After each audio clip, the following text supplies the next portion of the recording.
Pakistan India سے science technology میں زیادہ تیزی سے گرو کر رہا ہے۔ پاکستان انڈیا کو سائنس ٹیکنالوجی میں بہت پیچھے چھوڑ چکا ہے۔ انڈیا نے تو ابھی خود کا کوئی اسپیس پروگرام شروع بھی نہیں کیا۔ آپ یہ تینوں سٹیٹمنٹ سن کر یقیناً مجھ پہ ہنس رہے ہوں گے، لیکن ایک ایسا وقت بھی تھا کہ یہ تینوں سٹیٹمنٹ بالکل ٹھیک تھیں۔ دوستو، اس وقت پاکستان نے نہ صرف انڈیا جیسے بڑے دیش کو پریشان کیا ہوا تھا، بلکہ ناسا بھی پاکستان اسپیس ریسرچ سینٹر کی اس جدوجہد کی وجہ سے بہت متاثر ہوا۔ دوستو، پاکستان بھارت سے پہلے اسپیس میں پہنچا تھا۔ اس وقت تو بھارت نے اپنا کوئی پروگرام شروع بھی نہیں کیا تھا، لیکن حیرت کی بات یہ ہے کہ آج بھارت پاکستان سے اسپیس پروگرام میں کہیں آگے نکل چکا ہے اور پاکستان بہت پیچھے رہ چکا ہے۔ دوستو، آج کی اس ویڈیو میں بات کروں گا اسرو اور اسپارکو کے کچھ ایسے حقائق پر جن کو جان کر آپ واقعی حیران ہوں گے، تو ویڈیو کو آخر تک ضرور دیکھیے گا۔ دوستو، انڈیا کو آج چاند پر پہنچانے والا واحد شخص ڈاکٹر وکرم سارے بھائی تھے۔ ڈاکٹر وکرم سارے بھائی انڈیا کی امیر ترین فیملی میں سے تھے۔ ان کے پاس بہت پیسہ تھا، اگر وہ چاہتے تو اپنا یہ پروجیکٹ کسی بھی ملک میں لانچ کر سکتے تھے، لیکن انہوں نے اپنے ہی دیش کو زیادہ امپورٹنس دی۔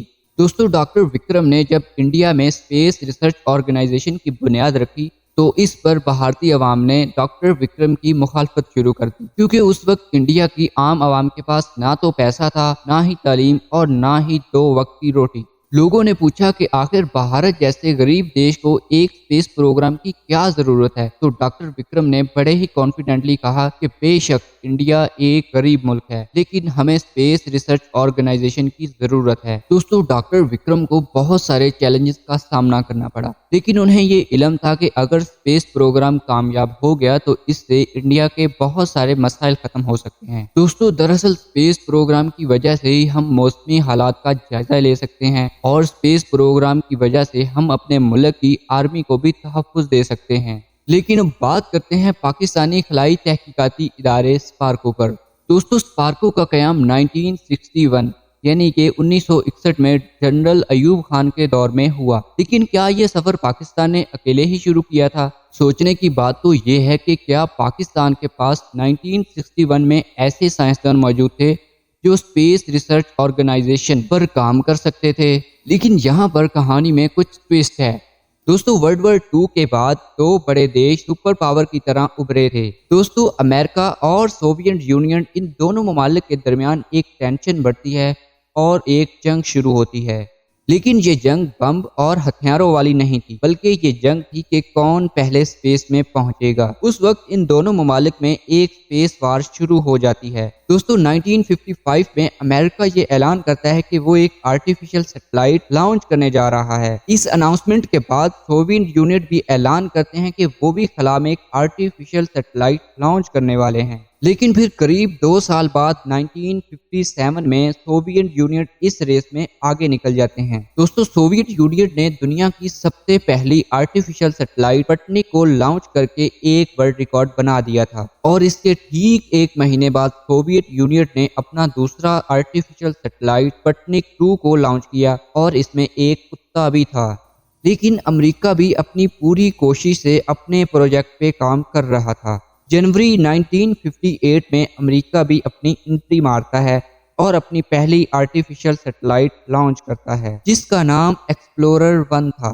لیکن اس کے ٹھیک 3 سال بعد 12 اپریل 1961 میں امریکہ کو ایک اور جھٹکا لگتا ہے، جب سوویت یونین اپنے پہلے آدمی یوری گگارن کو اسپیس میں بھیجتے ہیں۔ دوستو، یوری گگارن وہ پہلے آدمی تھے جنہوں نے اسپیس میں قدم رکھا، لیکن یہاں پر امریکہ ایک بار پھر پیچھے رہ جاتا ہے۔ پھر 25 مئی 1961 میں امریکن پریزیڈنٹ جان کینیڈی اپنی ایک اسپیچ میں اعلان کرتے ہیں کہ امریکہ 60 کی دہائی سے پہلے انسانوں کو چاند پر پہنچائے گا اور مکمل سیفٹی کے ساتھ واپس زمین پر بھی لائے گا۔ دوستو، امریکن پریزیڈنٹ کے اس اعلان نے ناسا کو بہت بڑی مشکل میں ڈال دیا تھا، کیونکہ اس وقت خلا میں پہنچنا بھی بہت مشکل تھا، اور 60 کی دہائی سے پہلے انسانوں کو چاند پر پہنچانا ناسا کے لیے ایک بہت بڑا چیلنج بن چکا تھا۔ دوستو، اس چیلنج کو پورا کرنے کے لیے ناسا نے اپولو پروگرام کو شروع کیا، لیکن اپولو مشن کو سر انجام دینے کے لیے ناسا کو انڈین اوشن کے اپر ایٹماسفیئر سے ریلیٹڈ کچھ انفارمیشن چاہیے تھی، اور دوستو، اس وقت پاکستان کا ستارہ چمک اٹھتا ہے۔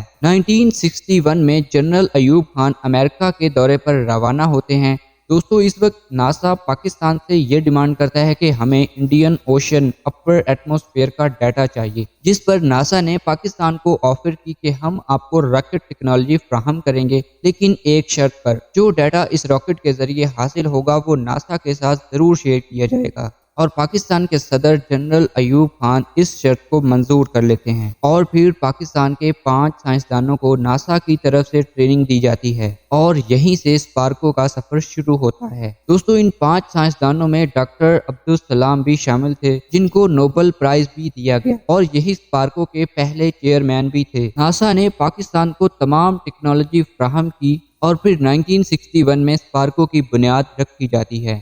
دوستو اسپارکو کی بنیاد رکھنے کے ٹھیک 9 ماہ بعد پاکستان نے اپنا سب سے پہلا راکٹ رہبر 1 لانچ کیا، اور یہ راکٹ کامیابی کے ساتھ اسپیس میں داخل ہو گیا۔ دوستو اس وقت پاکستان اسپیس میں پہنچنے والا 10واں جبکہ ساؤتھ ایشیا میں پہلا ملک بن چکا تھا، اور اسپارکو کی اس کامیابی پر ناسا بھی حیران تھا۔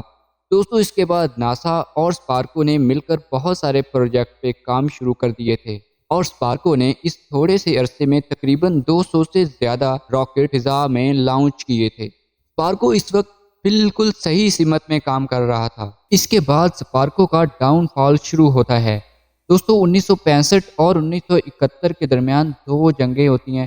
ان دونوں جنگوں میں پاکستان بظاہر جیت تو جاتا ہے، لیکن پاکستان کو ایک بہت بڑا دھچکا بھی لگتا ہے، اور اسپارکو کی تنزلی اس وقت شروع ہوئی جب ملک پر مذہبی انتہا پسندی کا قہر برسا، اور پاکستان کا نام روشن کرنے والے پہلے اور دنیا میں پاکستان کو عالمی نقشے پر نمایاں کرنے والے نوبل انعام یافتہ ڈاکٹر عبدالسلام کو مذہبی تعصب اور انتہا پسندی کی بنیاد پر یہاں سے جانے پر مجبور کر دیا گیا، کیونکہ ان کا مسلک اور مذہب احمدی تھا، اور پاکستان کے پارلیمان نے آئینی ترمیم کے ذریعے احمدیوں کو غیر مسلم ڈکلیئر کر دیا تھا۔ اس وقت یہ ادارہ دنیا بھر کی توجہ کا مرکز تھا، اور اس وقت کے وزیر اعظم تھے ذوالفقار علی بھٹو، جنہوں نے یہ ادارہ سائنسدانوں کی بجائے پاک فوج کے حوالے کر دیا، اور اسپارکو کے بجٹ میں بھی خاصا فرق آ گیا تھا۔ دوستو ان دونوں جنگوں کے بعد پاکستان نے اسپیس پروگرام کی بجائے اٹامک انرجی پر کام کرنا شروع کر دیا، لیکن اسپارکو نے پھر بھی اپنا کام جاری رکھا، اور اب تک اسپارکو اپنی 6 آرٹیفیشل سیٹلائٹ خلا میں چھوڑ چکا ہے۔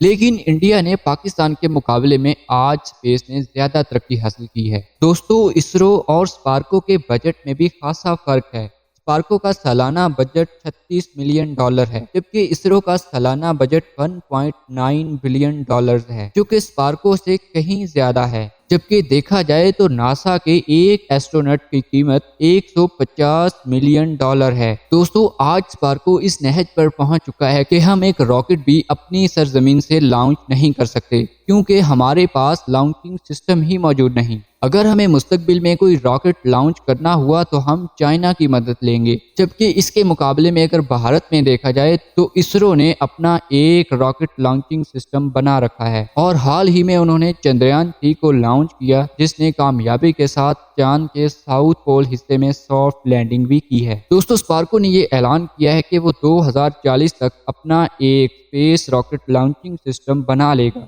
بس یہی فرق ہے کہ انڈیا آج اسپیس پروگرام میں پاکستان سے کہیں آگے نکل چکا ہے۔ دوستو ایسی ہی مزید معلومات جاننے کے لیے دا کیوریوس فیکٹس چینل کو سبسکرائب، لائک اینڈ شیئر ضرور کیجیے۔ اب ملتے ہیں اگلی ویڈیو میں، تب تک اپنا خیال رکھیے۔ اللہ حافظ۔